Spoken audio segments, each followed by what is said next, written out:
Bom dia, Jesus é o nosso amado Senhor.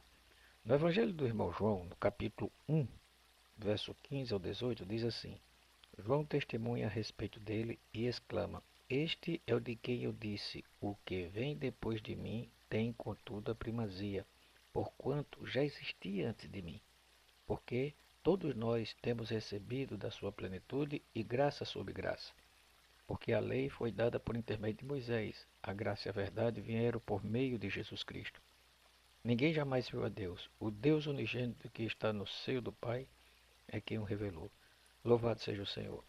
Pai, graças te damos por essa manhã maravilhosa na tua presença, onde podemos mais uma vez comer e beber da tua palavra, que é a tua própria pessoa, o Logos, o Verbo encarnado, cheio de graça e verdade, que veio para nos alimentar e nos levar de volta ao Pai. Nós te damos graça por tal grande sacrifício que o Senhor fez por nós, por ter se tornado nossa vida e nosso viver por meio do bendito Espírito Santo, sob o encabeçamento do Abba, nosso Abba Pai querido.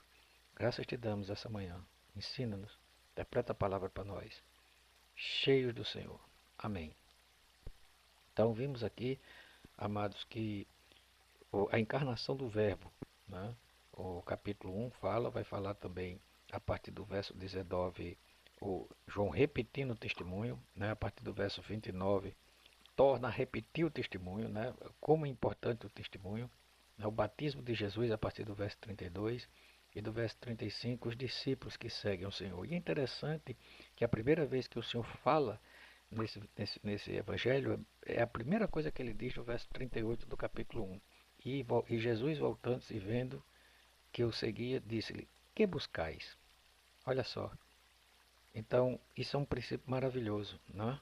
Então, isso mostra que quando João disse que Jesus era o Cordeiro de Deus, André e outro discípulo, que não cita o nome, seguiu Jesus. E quando Jesus percebeu que estava sendo seguido, voltou-se e disse: Que buscais? Então, ele está dizendo isso para mim e para você. Toda vez que a gente busca ele está: Que buscais?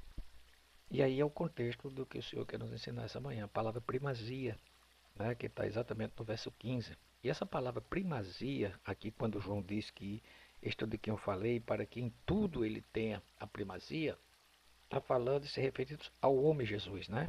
Porque o grego, ele diz que é exatamente tornar, vir à existência, começar a ser, receber. Só que Deus, o Deus unigênito, como diz exatamente no verso 14, que diz: O Verbo se fez carne e habitou entre nós, cheio de graça e verdade, e vimos a sua glória, glória como unigênito do Pai, é a encarnação dele. Então ele agora, né, desceu da sua glória e agora para ter em tudo a primazia, aparecer na história, como diz, no cenário, tá, como é o ginomai, o grego dessa palavra, tá? Ele agora para ter em tudo a primazia, porque agora ele encarnou-se, ele é o homem, o Deus encarnado, tá certo? É o sentido dessa palavra primazia, que no caso, quando você vai para o verso 17, que diz que a graça e a verdade vieram, é a mesma palavra, se apresentou, se encarnou agora, né? Claro que para em tudo tem a primazia, que está em Colossenses, capítulo 1, verso 18. Ele é o cabeça do corpo da igreja, ele é o princípio, o primogênito de entre os mortos, para que em todas as coisas ter a primazia. E assim fecha, né? Ser o primeiro, manter o primeiro lugar, que ele já é, certo? É o sentido das palavras para que a gente entenda que ele está falando nesse contexto da encarnação do que ele já é, porque do verso 18 diz claramente que Jesus é Deus. Ninguém jamais viu a Deus. Quem? O Pai. O Deus unigênito. Quem é o Deus unigênito? Jesus, que está no seio do Pai, é quem o revelou. Tá vendo? O Deus unigênito revela claramente que Jesus é Deus. Deus encarnado, o mistério maravilhoso da Trindade, do Deus triuno. É Jesus no Jordão, né?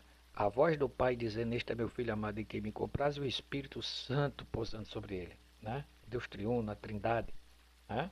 Então a palavra Trindade não está na Bíblia, mas está implícita, sabe? E principalmente nesse contexto.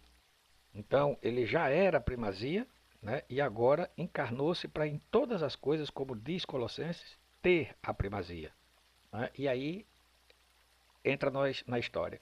O quanto temos colocado o Senhor como primazia em todas as coisas, já que ele se encarnou, tornou-se o Verbo como mais uma vez o verso 14 diz, e o verbo se fez carne e habitou entre nós, cheio de graça e de verdade, e vimos a sua glória, a glória como unigênito do Pai.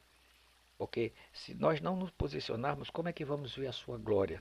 Né? A glória da encarnação, a glória daquele menino na manjedoura, né? Aquele menino crescendo, a glória dele, sendo submisso ao Pai, né? Sendo submisso aos pais, crescendo em verdade, em glória, em estatura, não é? Ali com 12 anos dando aula aos mestres no templo, né? Contemplar essa glória.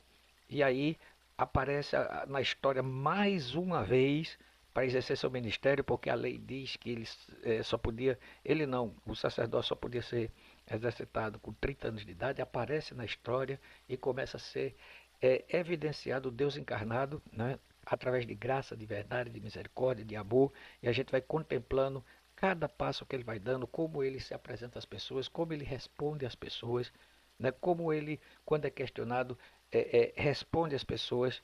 Né? E isso é a contemplação, vimos a sua glória, e é isso que precisamos orar ao Senhor para que a gente veja essa glória do Pai, né? Em Cristo Jesus pelo Espírito Santo.